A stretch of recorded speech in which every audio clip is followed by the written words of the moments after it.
Passamos agora a palavra ao senhor Paulo Ziolkowski para a condução deste painel.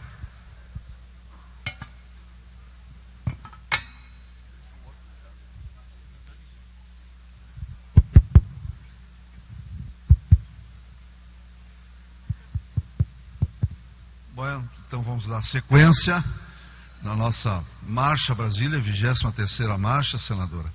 Aqui estão mais de 7.000 representando os municípios brasileiros, muitos do seu estado, do Mato Grosso do Sul, enfim, de todo o nosso país. É uma marcha que recebeu hoje pela manhã o presidente da República, ministros, o presidente da Câmara, do Senado, e agora nós teremos à tarde um painel com o pré-candidato Lula. Depois com a senhora, ele, por questões de logística, alegou que não podia participar, não veio. Nós agradecemos muito a sua presença na nossa marcha só engrandece o nosso evento. E eu quero aqui de público, antes de passar a palavra para a nossa pré-candidata do PMDB, dizer o seguinte: no passado, nós tínhamos lutas, que eu já falei aqui de manhã, lutas importantes do movimento municipalista. Na época, hoje senadora, era prefeita de Três Lagoas, no Mato Grosso do Sul. Ela participou muito do movimento, lutou muito conosco. Na época, com o prefeito da capital, o Putinelli, fizemos um grande trabalho. E eu me lembro que, por influência dela, junto ao seu pai, Rames Tebet, que foi presidente do Senado da República, conseguimos, em 2003, aprovar uma emenda constitucional regularizando a questão da iluminação pública no Brasil, que era um problema sério dos municípios. Então, desde aquele momento, conhecemos a hoje senadora que está aqui conosco e agradecemos muito. Inclusive foi nossa vice-presidente da Confederação Nacional dos Municípios, o que nos honrou muito e nos honra muito a sua passagem pela nossa entidade, e também nos honra muito a sua presença, não só como mulher, que engrandece o Senado da República, o Parlamento Brasileiro. Então nós temos muita alegria em recebê-la nessa oportunidade. E dizer que nós vamos ter aí 40 minutos, aproximadamente, para a senhora expor, né? Temos tempo, nos primeiros 5 minutos, a senhora terá tempo livre para expor. Depois a senhora já recebeu umas perguntas, que nós, apenas para conduzir o encaminhamento, senão fica muito no discurso, né? Então nós vamos procurar observar esses tempos, não com rigidez. A senhora tem todo o tempo disponível, né? Desejamos muito sucesso na sua campanha, né? E que seja uma pregação que vem pelo que já conhecemos do seu perfil, que não só em defesa da democracia, enfim, dos valores maior, e é uma pessoa que conhece o município, foi prefeita de uma cidade do Mato Grosso do Sul.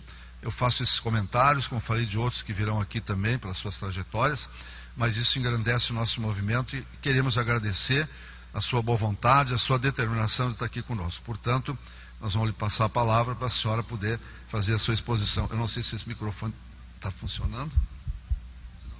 Tenha bondade. Em respeito, vou fazer a apresentação em pé, depois nós sentamos. Quero dar uma boa tarde a todas e a todos, em nome do nosso querido presidente Paulo Ziolkowski. Eu quero cumprimentar toda a equipe da Confederação Nacional dos Municípios. É um prazer muito grande estar aqui. Eu diria até que uma grande emoção, Paulo. Me faz lembrar e voltar no tempo. Eu quero dizer que aqui eu me sinto em casa duplamente.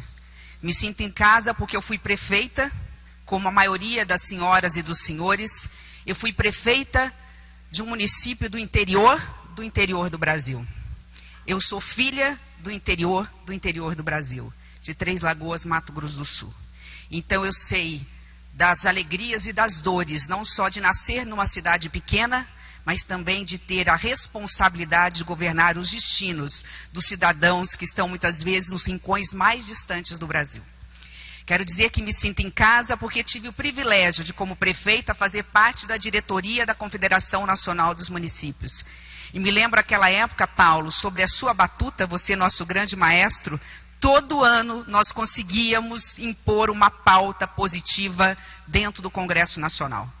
Iluminação pública, 1% de FPM, e se a gente for aí a gente perde o tempo dos meus minutos todos falando da importância da Confederação Nacional dos Municípios para a vida de cada um de nós. A minha fala inicial é apenas uma. Eu sou municipalista não por discurso, mas por convicção e por ação. por convicção e por ação como prefeita e como senadora da República. No Senado Federal, a Confederação tem as portas abertas no meu gabinete, coisa que significaria retrocesso nas finanças municipais, nós conseguimos barrar dentro do Congresso Nacional. Hoje eu estou como pré-candidata à presidência da República. E também aqui venho hipotecar o meu compromisso com a pauta municipalista. Porque eu tenho convicção que o município é a casa política de cada brasileiro e de cada brasileira. É no município que nós buscamos cidadania. É no município que nós buscamos moradia, trabalho, renda, creche, saúde, lazer, vida, enfim. E este município hoje, que tem através de vocês a responsabilidade de prestar esses serviços, não consegue fazer a contento. Porque, infelizmente, o nosso pacto federativo faz com que 80% ou mais dos recursos arrecadados em forma de impostos fiquem na mão da União e dos estados, um pouco menos, algo em torno de 20% nas mãos dos municípios, sobrando toda a responsabilidade dos serviços públicos para nós, para os prefeitos, para as prefeitas, para os vereadores, para as vereadoras, para os secretários municipais. Então, diante disso, a conta não fecha. Diante disso, eu só tenho um compromisso para encerrar a minha fala final. É o compromisso de continuar defendendo o pacto federativo mais justo, mais redistributivo, que possa compartilhar os impostos com os municípios para que eles possam prestar os serviços públicos de qualidade para a população brasileira. O meu compromisso é apenas com o pacto federativo municipalista. Muito obrigada.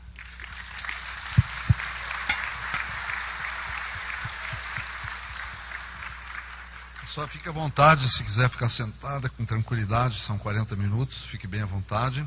Nós vamos então passar para a primeira pergunta, nós previamente já havíamos enviado para todos os pré-candidatos, para a senhora dispor aí de, eu acho que é 4 minutos, né, para a resposta, mas também se passar um pouquinho não há problema. Então peço aí à produção que passe a pergunta para que a nossa pré-candidata possa respondê-la. Distribuição do bolo tributário. Perguntados em abril sobre qual o maior problema do federalismo brasileiro, 95,6% dos gestores municipais apontaram a concentração de recursos na União. Na discussão de um novo modelo tributário, a senhora apoia a partilha de receitas de todas as contribuições com os municípios? Bom, contra fatos não há argumentos, né? Os números estão aí. Eu falei que mais ou menos 20% da arrecadação federal é compartilhada, com estados e municípios. E das contribuições, e são mais ou menos 12 ou 13 contribuições, a maioria delas, salvo o CID, ou uma ou outra, todas elas foram criadas em forma de contribuição, justamente para não dividir esse bolo tributário com estados e municípios.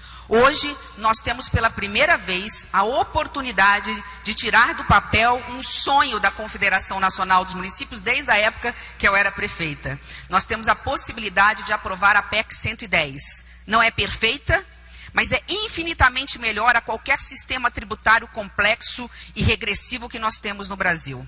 Ela tem duas grandes qualidades, e uma delas é importante dizer, que é o que interessa a todos vocês. Ela permite a simplificação tributária, e com isso ela permite que, com base no sistema de destinar mais os tributos serem cobrados no destino e não no consumo, e depois na unificação desses tributos, fazer com que pelo menos 4.800 municípios no Brasil aumentem a carga tributária, ou seja, uma reforma tributária municipalista. Mas ela não é suficiente para resolver o problema da pergunta apontada, Paulo. Porque, infelizmente, aqui, diferente no mundo, ela não cria, ela não unifica o PIS/COFINS, que sozinho, em janeiro e fevereiro deste ano, arrecadou em 2 meses 20% de toda a Receita Federal e não dividiu com os senhores, e não dividiu, algo em torno de 70 bi foram arrecadados em janeiro e fevereiro com PIS/COFINS, contribuição e não foi compartilhado.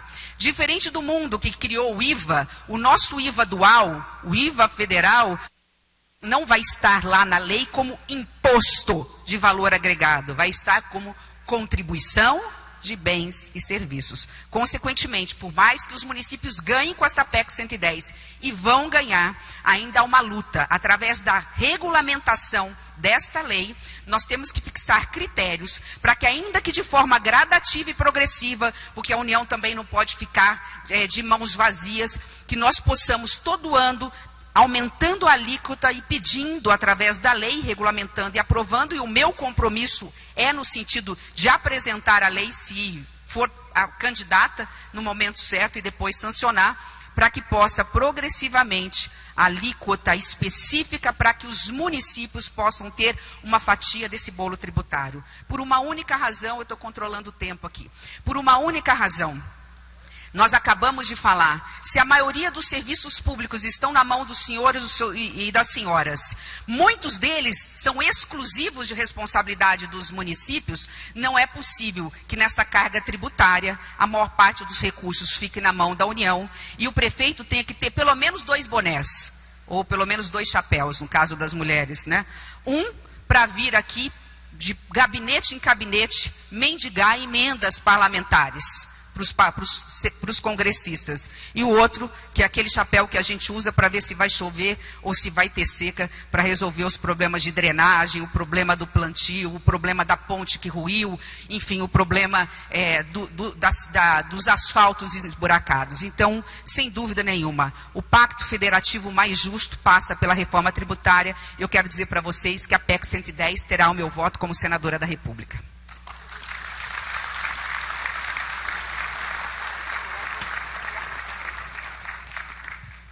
Vamos então para a pergunta seguinte.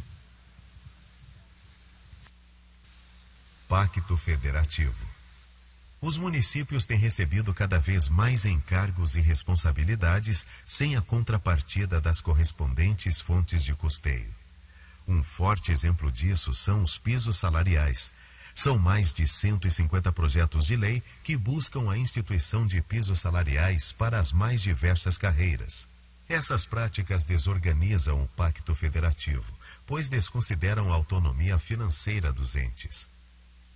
Se eleita, a senhora se compromete a não sancionar projetos que imponham novas despesas para os municípios sem a criação de fonte de custeio adequada, a atuar junto ao Parlamento em apoio à conclusão da aprovação da PEC 122/2015, e ainda receber pessoalmente a Confederação Nacional de Municípios em reuniões trimestrais para pactuar uma agenda de trabalho entre o governo federal e os municípios? Essa é tão simples. Foram 3 perguntas. A resposta é sim, sim, sim. Primeiro porque é muito simples. É o que dita a regra, é o que dita a lei, né? A lei de responsabilidade social, ela veio com o objetivo organizar a casa e as finanças para que a gente possa, de forma estruturada, ter dinheiro para fazer aquilo que é de responsabilidade de todos nós, da União dos Estados e Municípios, que é prestar serviço público de qualidade, que é incluir os mais vulneráveis na conta do orçamento municipal, estadual, federal, é dar dignidade para as pessoas. Ninguém faz social sem dinheiro. Mas também ninguém faz social com uma casa desorganizada. Daí, e por isso que veio a Lei de Responsabilidade Fiscal. A Lei de Responsabilidade Fiscal já estabelece, ninguém pode criar despesas sem saber de onde vem essa fonte. Se eu não posso, se a União não pode criar despesas, e o Congresso Nacional não pode criar despesas para a União sem dizer de onde vai sair a fonte, é óbvio que também o Congresso Nacional não pode criar despesas, por mais justas que seja, e são, como é o caso dos pisos dos servidores públicos, sem designar a fonte para tal. Se a lei for federal, a responsabilidade é da União buscar recursos no orçamento geral da União para repassar para os estados e municípios. Se a lei é estadual, a responsabilidade é do governador. E se a lei é municipal, aí a responsabilidade é toda dos senhores e das senhoras. Em relação à PEC 122, eu já votei no Senado Federal. Então, eu já dei o meu voto favorável.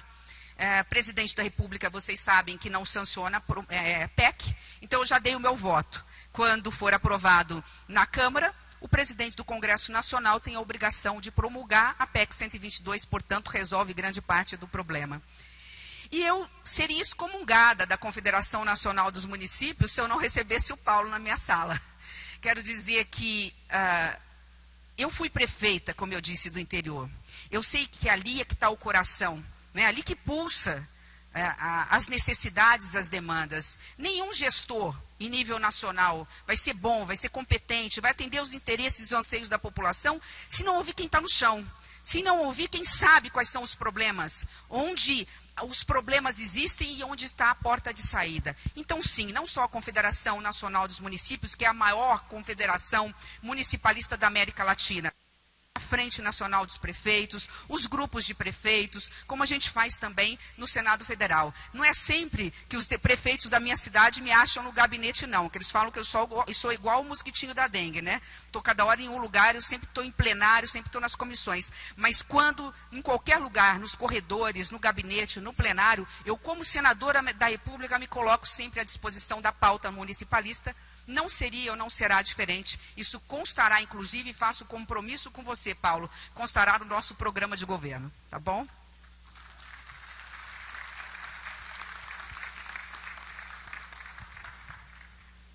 Mais uma pergunta, então, para dar sequência. Programas federais.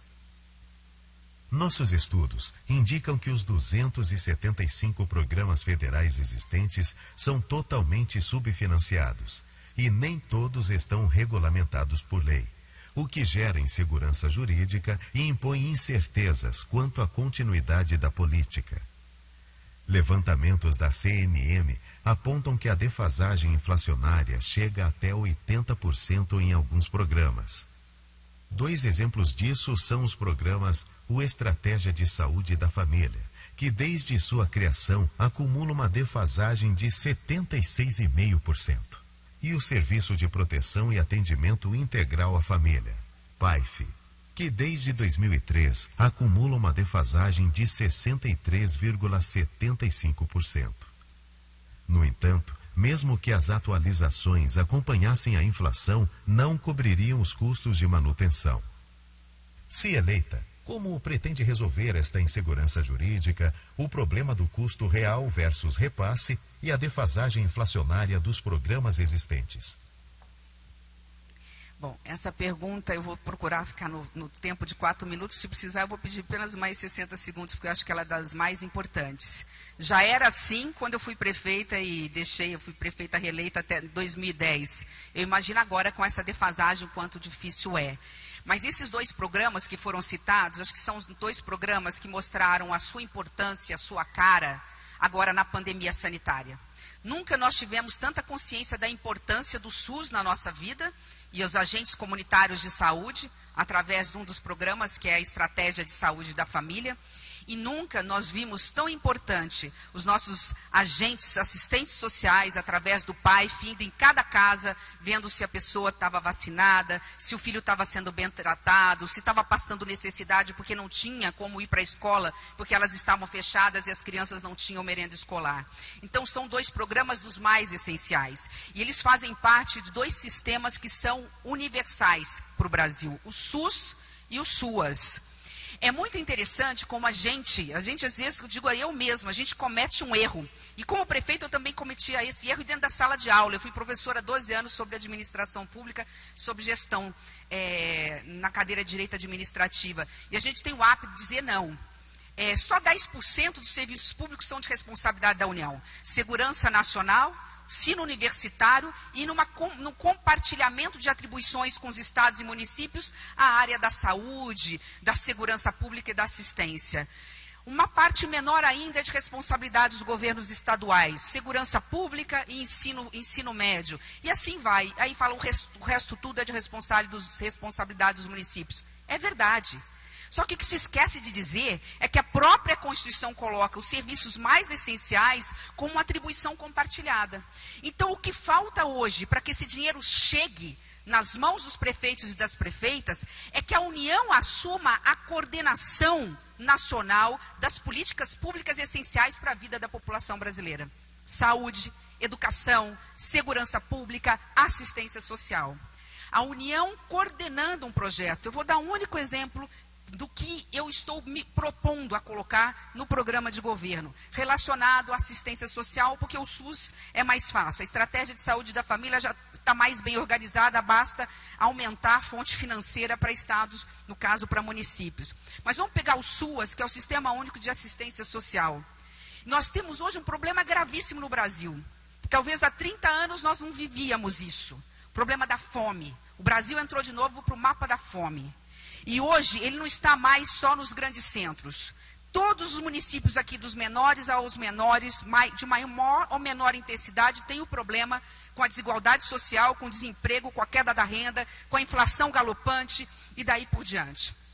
Pois bem, hoje o governo, nós aprovamos um auxílio emergencial de R$600 e agora um Auxílio Brasil de R$400. E nós desenhamos um sistema muito ruim para avaliar a partir do ano que vem, que nivela e não cria critérios de forma ideal, criando esse Auxílio Brasil, dependendo da faixa etária, de quantos filhos, mas muito mal organizado, sem dotação orçamentária. Não tem dinheiro para o ano que vem para bancar o Auxílio Brasil. Temos esse ano porque criamos um crédito extraordinário, aliás, nem isso, né? Fizemos um calote, uma PEC, que muitos chamam de PEC do calote, para suprir uma necessidade, com meu voto, porque eu não vou deixar ninguém passar fome. Agora nós precisamos remodelar o sistema de transferência de renda permanente para as famílias mais vulneráveis do Brasil, mas com porta de saída, com o Sistema S, com as Fiespes da vida, com o governo federal, num amplo sistema coordenado com os municípios de qualificação do trabalhador, do jovem e da mulher, para que ela possa sair e dar vaga para outras pessoas. Aí é que vem o pulo do gato. A saída está na nossa cara e está na mão de vocês. Vocês só não têm o dinheiro, quem tem que dar é a União. Mas vocês têm a estrutura necessária para dar o mínimo de dignidade para o país. Desculpa estar sendo enfática, mas um Brasil que alimenta 800 milhões de pessoas no planeta não pode deixar 5 milhões de crianças dormindo com fome todos os dias. E é simples. A solução vocês sabem qual é. O SUAS, quando foi criado, colocou à custa dos prefeitos, dos caixas, dos cofres municipais, um sistema organizado de 250 mil assistentes sociais. Eu não sei quantos mil CRAs hoje. O Paulo depois pode me... Eu já estou... 1 minuto eu termino essa pergunta. Mas o Paulo pode me responder depois. Nós temos, paralelo a isso, quase 300 mil agentes comunitários de saúde. O que nós precisamos? A União coordenar a transferência de renda permanente para essas famílias com porta de saída. Digitalizar o sistema num cadastro a ser entregue para os municípios, está aqui, é de graça, para que possamos ter um mapa e um raio-x dessa situação, ser eficiente nesse recurso, pedir para que os assistentes sociais, qualificar os assistentes sociais para essa nossa nova tarefa com recurso federal, colocar esses assistentes sociais que são verdadeiros abnegados. Eu conheço poucas pessoas que são sacerdotes, que têm profissão de fé, como são os agentes comunitários de saúde e os assistentes sociais nesses programas. Eles vão com vontade, com amor, eles se envolvem com a família. Eles sabem se está tendo pedofilia, se a mulher está sendo espancada, se o filho está fora da sala de aula. Eles sabem se a família está precisando, se o benefício de prestação continuada está sendo dado de forma correta, o cartãozinho do idoso está sendo surrupiado por um neto ou por alguém que vai lá e saca o dinheiro. Eles sabem. Num sistema integrado, com recurso federal, é possível organizar esse processo e não só qualificar os assistentes sociais, mas resolver o problema desse déficit nessas dois programas. Eu não sei em relação aos demais se dá para cumprir. Aí eu não sei, depende de orçamento. Mas esses dois têm que constar no programa de qualquer candidato a presidente da República, porque isso nós estamos falando de vida de pessoas que estão hoje não só na vulnerabilidade, mas estão na margem, abaixo da linha da pobreza. São consideráveis miseráveis. E eu imagino que o mundo pensa do Brasil. Um Brasil tão rico com um povo tão pobre. A saída está na mão de vocês. Eu quero poder estar pronta, seja onde for que o destino me leve, a ver esse projeto implantado a partir do ano que vem. Obrigado. Quero registrar, senadora, conforme combinado, que em 2 perguntas anteriores sobrou um pouco do seu tempo, então, para tentar compensar. Nós vamos agora para a penúltima pergunta, por gentileza. restos a pagar e obras paralisadas.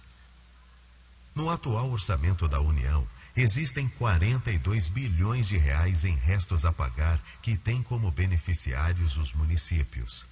São milhares de obras paralisadas e inacabadas que deixam de atender a população brasileira e que representam desperdícios de dinheiro público. Diante desse quadro, pergunta-se a pré-candidata: se eleita, a senhora se compromete a resolver o problema dos restos a pagar e das obras paralisadas e inacabadas? Como? Como eu não sou boba nem nada, eu conheço muito bem a lei, ajudo a fazer a lei, né? Não só me comprometo, como é minha obrigação, sob pena de crime de responsabilidade. A lei de responsabilidade fiscal, ela é muito clara, ela colocou 2 travas com muita sabedoria. Eu não posso, e nós já falamos numa delas antes, nós não podemos abrir novas despesas, criar novos programas sem ter fonte financeira.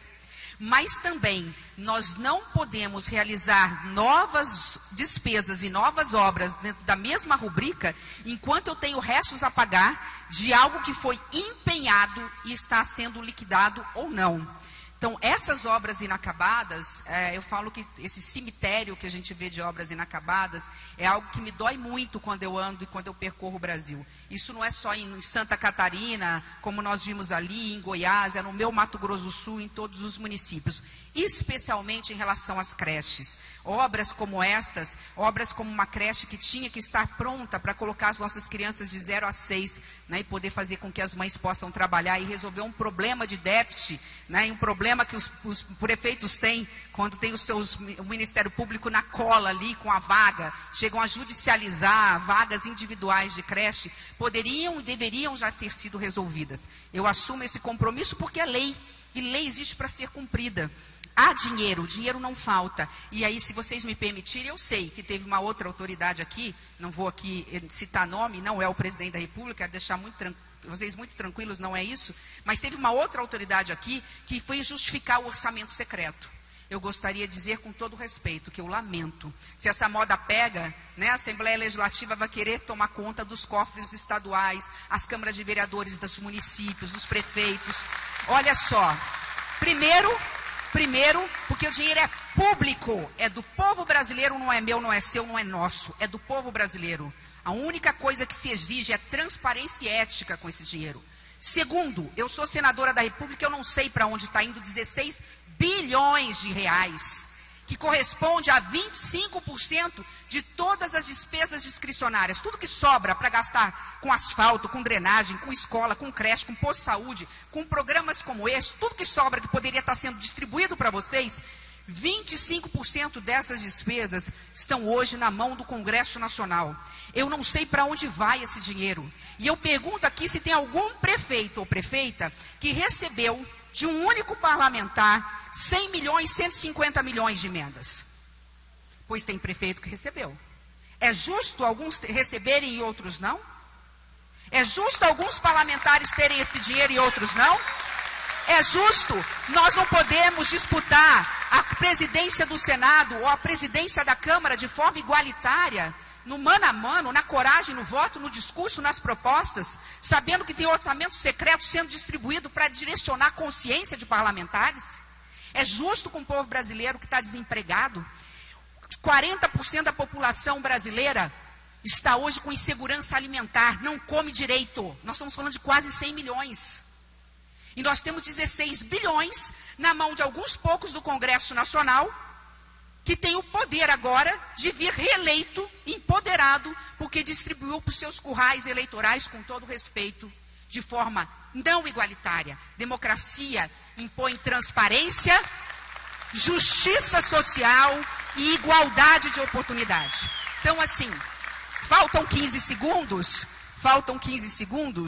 isso é muito fácil de resolver. Basta uma caneta numa portaria, um decreto dizendo para todos os ministérios: abra transparência total para onde está indo esse dinheiro. Quando isso acontecer, o próprio Congresso, parlamentares vão ver que eles estão sendo injustiçados. E só para que eu seja justo aqui, eu não sou contra emenda parlamentar. Aliás, acho que desses 16 bi, uma parte poderia ser dividida de forma equânime para todos os parlamentares, senadores e deputados, ao invés de ter 15 milhões, 25 milhões, 30 milhões. Mas o resto tem que estar na mão de quem conhece a realidade, quem sabe dos problemas do Brasil e sabe como solucioná-los. Desta forma, não vai faltar recurso. Obrigado. Vamos agora encaminhar então para a última pergunta. Não, pode dispor do tempo. Saneamento básico. O maior desafio dos gestores municipais no saneamento básico é universalizar os serviços, abastecimento de água potável, esgotamento sanitário, limpeza urbana e manejo de resíduos sólidos e drenagem. A inexistência de financiamento adequado tem sido o entrave que mantém estagnada a solução desse sério problema. Se eleita, o seu governo fará investimentos em saneamento básico para universalizar os serviços nos arranjos territoriais em que a iniciativa privada não demonstrar interesse? Bom, eu prometi agora para o Paulo que vou ser fiel aos 4 minutos que tenho, porque eu extrapolei em 2 minutos na última pergunta. E até porque eu peço desculpas, tá? Eu não estou brava aqui não, é que eu vou me empolgando e a gente vai acabando falando um pouquinho a mais do que o tempo permite. Aí, agora que eu estou vendo aí o Tião, meu coordenador, obrigada Tião, que veio lá de Mato Grosso do Sul para me ouvir, é meu assessor. Eu sou o que sou graças à minha equipe, não seria nada sem a minha equipe que trabalha comigo. Eles é que me movem, que me impulsionam. Mas assim, sendo muito rápida, para daqui a pouco não virar o que outro dia me falaram lá com a novela Pantanal do meu estado. Aliás, todos estão convidados a conhecer o Pantanal. Quando eu fico bravo e viro uma Juma Marruá, isso não é verdade. Então, a CC bem objetiva em relação ao saneamento básico. Nós não podemos, e aqui eu peço desculpas se de repente eu vá contrariar a opinião de cada um de vocês, mas nós não podemos tampar o sol com peneira. O sistema hoje de concessão do saneamento básico no Brasil, ele é insuficiente. Nós temos ainda 100 milhões de brasileiros sem esgoto e 30 milhões de brasileiros sem água potável. Então, alguma coisa está de muito errada. Está muito errada porque, pela Constituição, o serviço é de vocês, mas, de novo, vocês não têm dinheiro para fazer saneamento básico, que é o que há de mais caro. Então, além dos sistemas que ficavam na mão dos governos dos estados virem falhando, hoje eu votei favorável ao novo marco legal do saneamento. Ali, acabamos com o subsídio cruzado, é verdade, mas nós colocamos um critério, que para os municípios pequenininhos, que não conseguem fazer o serviço, nem conseguem licitar o serviço, porque as grandes empresas, as médias e mesmo as pequenas não vão querer ir, porque elas não vão ter como ter o seu lucro, nós estabelecemos que os estados formariam blocos de municípios e dariam todo o suporte. De novo, a resposta é simples. O que vocês querem e é de direito: apoio técnico e financeiro. E financiamento, dinheiro tem, do BNDES e da Caixa Econômica Federal. É possível e é necessário. Cada R$1 que nós investimos em saneamento, nós vamos economizar para vocês, para nós, para os cofres públicos, R$4 a R$5 em saúde. 500 mil de brasileiros são internados todos os anos por falta de esgoto. Lixão, eu tive o privilégio também de ser a primeira prefeita do meu estado, quando fui prefeita, o primeiro município do meu estado a construir o aterro sanitário completo. Mas eu tinha dinheiro naquela época, o município era pequeno, mas eu tinha dinheiro por conta da industrialização. Nós levamos as maiores fábricas do mundo de celulose e com isso a gente tinha caixa. É óbvio que não é a realidade de vocês. E aí eu deixo aqui nos meus 10 segundos finais uma sugestão, Paulo, estou pensando alto aqui. Vocês têm um prazo, os municípios abaixo de 50 mil habitantes, de fechar os lixões até 2014. Mas vocês têm uma bala de prata aí para convencer o Congresso Nacional e o próprio Ministério Público e a própria Justiça. Nós vivemos 2 anos de pandemia. Talvez estender o prazo apenas para aqueles que iniciarem até 2014. Então, inicia-se, pelo menos até 2014, os lixões, ou seja, tampar os lixões e os aterros. 2024, eu falei o quê? Desculpa, 2014 já passou, faz tempo. 2024. iniciar através dos consórcios, e consórcio é algo sério que precisa ser implantado através de uma política nacional. Consórcio público é a solução para a maioria dos problemas de serviços públicos que os municípios pequenos têm para resolver. A união faz a força. E com isso eu encerro. Muito obrigada.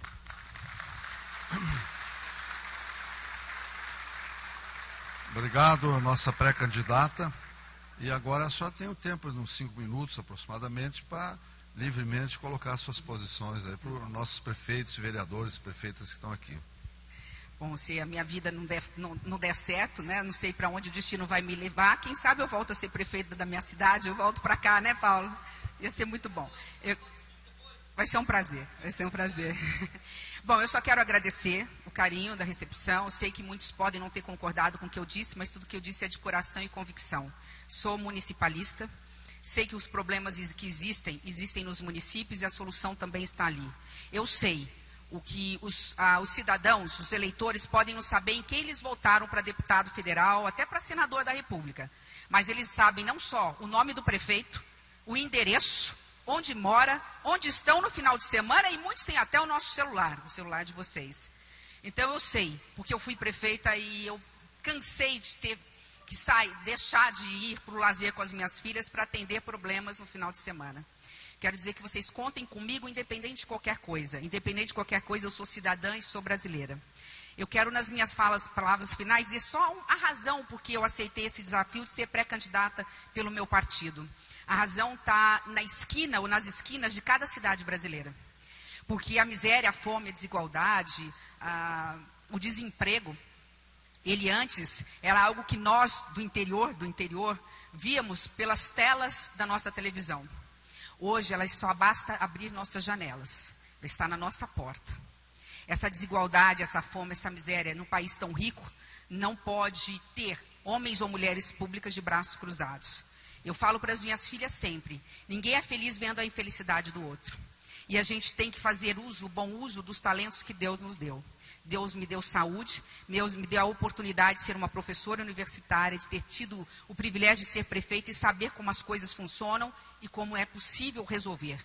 É possível resolver. Eu quero dizer para vocês que tudo que nós não podemos perder é esperança e otimismo. Eu sou uma otimista realista por tudo que já vivi. E vivi muita coisa.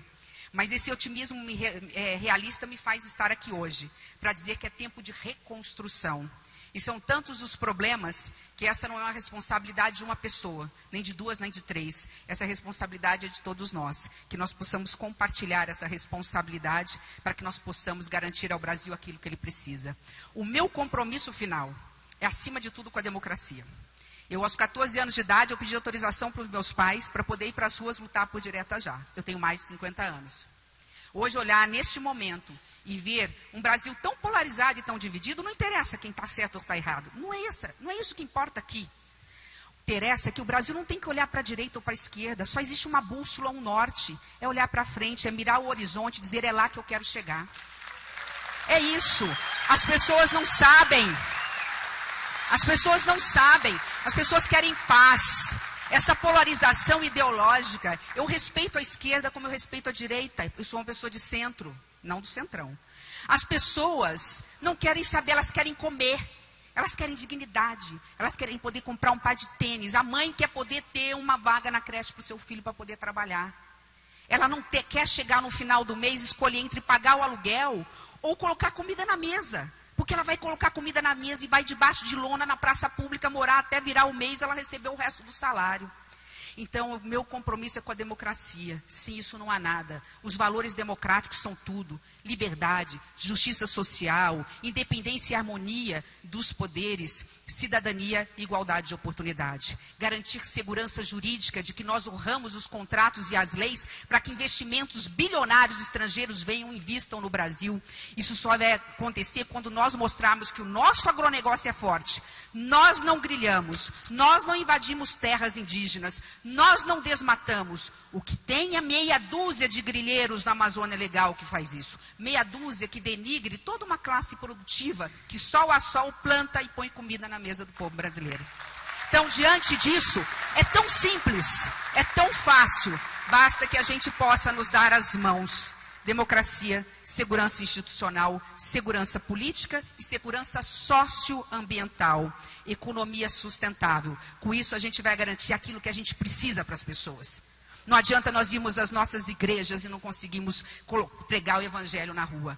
Basta, com isso, nós temos condições de dar inclusão permanente aos milhões de vulneráveis que hoje estão à margem da sociedade brasileira. 17 segundos, ufa, consegui. Muito obrigada.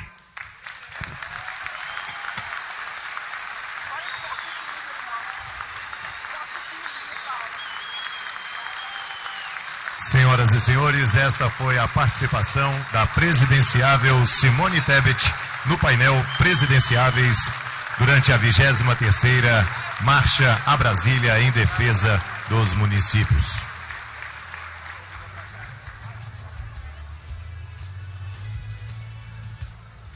Conforme combinado com a sua assessoria, nós fizemos um documento protocolar. Nós gostaríamos de ver se a senhora poderia subscrevê-lo com toda a liberdade, sem qualquer constrangimento, que é esses temas que a senhora abordou. Por gentileza, então, se a senhora firmar esse compromisso com o movimento, nós ficaríamos muito agradecidos.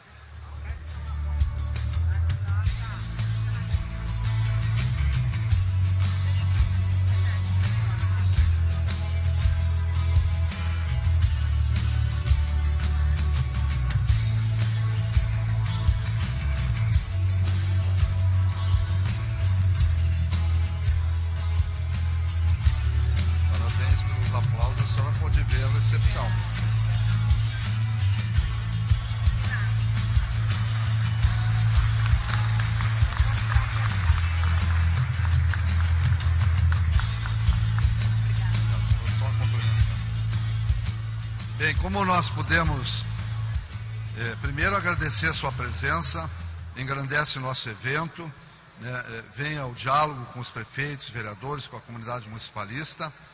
E eu diria aqui, porque no painel anterior à sua chegada, nós desenvolvemos aqui um painel, o anterior, sobre o movimento das mulheres municipalistas. Uma entidade que nós criamos dentro da entidade há 5 anos para valorizar o trabalho das mulheres. Acredito, Tânia e prefeitas que estão aqui, estão no plenário, que a senadora representa de uma maneira ímpar as mulheres brasileiras. Então, diria aqui para a nossa prefeita, a Dalva, nossa velha companheira, que a senhora lembra dela ainda de São Paulo, né? Isso muito engrandece as mulheres. Eu tenho certeza.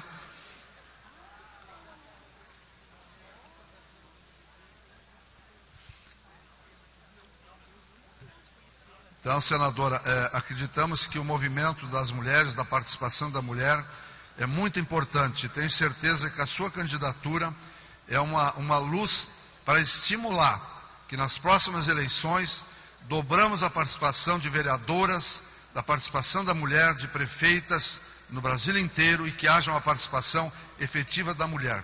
Acredito que a senhora não só engrandece a participação da mulher na vida pública, mas também, para mim particularmente, eu diria que foi importante a sua participação, porque a senhora não perdeu o cacuete dos municípios. A senhora mostra que não pegou uma resposta e decorou, e sim, pela abrangência, pela sua história e participação, inclusive na direção da nossa entidade, a senhora continua com a bandeira verdadeira do municipalismo, com respeito a todos os candidatos, que também são pessoas que têm que se considerar, trabalham com os municípios também, mas quero registrar aqui, nesse momento, agradecer muito a sua presença, lhe desejar sucesso na campanha. Seguramente os prefeitos, vereadores, muitos apreciaram as suas colocações e que a senhora tenha uma grande campanha à presidência da República. Muito obrigado. Fique à vontade. Obrigado, senador.